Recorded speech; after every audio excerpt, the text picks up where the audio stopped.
And now for something completely different. Yet again, I've definitely used that line to open one of these before, but that's okay. We have on Ramblings been going through some legal stuff, kind of recapping semester 1 of law school. By the way, marks are out today. I don't want to know. Anyway, but I've had a request to discuss a certain sociological theory of hyperreality. But were I to spend, a week talking about the sources of international law, and then a week talking about human rights, and then a day talking about hyperreality, and then bump back into interstate and conflict law, that'd be too strange.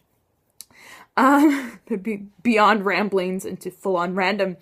And so at any cost to try and keep this to some degree of order and pretend there's a logic, we are instead going to time out from legal shenanigans and dip back into sociology a little bit, and ramble on about postmodernism for a while. I can see some of you rolling your eyes. Several of my mates have a problem with postmodernism. Indeed, the word is applied too liberally. Please have gotten that reference. Anyway, but we're going to talk a little bit about postmodernism, talk about beef with postmodernism, talk about the benefits of postmodernism, and then explore a few theories and what sane and less sane people think of them. It'll be fun.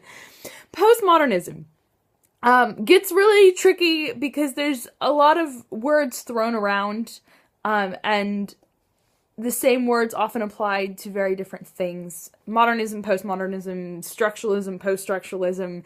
There's art, there's architecture, then there's philosophy, and like philosophy of science, and it all just gets in a jumble. So, we're going to be looking at postmodernism, the philosophical school of thought that emerged in the last half of the 20th century, mostly like 60s, 70s onwards, that is characterized by skepticism, a focus on relativism, suspicious of reason, and this is why a lot of my mates start to have a problem with it. There's a focus from postmodernists on the very powerful role of ideology in creating and maintaining, power, a powerful role in creating power. It's a push against the Western philosophies that arose from the scientific revolution, say the 16th century on. This focus in kind of Western dominant thought that, one, there is an objective natural reality, and two, scientists and historians can make objective statements about that reality that are objectively either true or false. Postmodernists reject those presumptions, and say there's not some big capital T truth out there in the world somewhere that, you're able to grasp and say.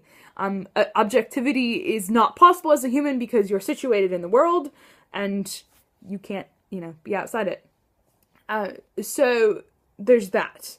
Post-structuralism, 1960s and 70s, pushing against an intellectual movement in the earlier 1900s that was trying to say that we can understand all human cultures by applying overarching structures to them. Like, so each culture can be classified according to a structure, like, say we impose kind of the skeleton of a structure like it's a language on a human culture, and we can, fit in gaps, and all cultures will fit this certain mold.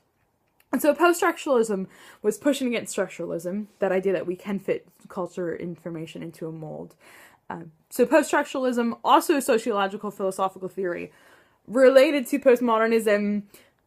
They're often used interchangeably by people who don't do, like this kind of stuff and just are kind of frustrated with whatever this fluffy ideas is. And then also, of course, many philosophers will study both post-structuralism and postmodernism, so they become conflated on that level too. Completely different, in many ways, than postmodernism in the postmodern art and architecture kind of thing. That was a departure from modernism, which was itself a departure from structures of society.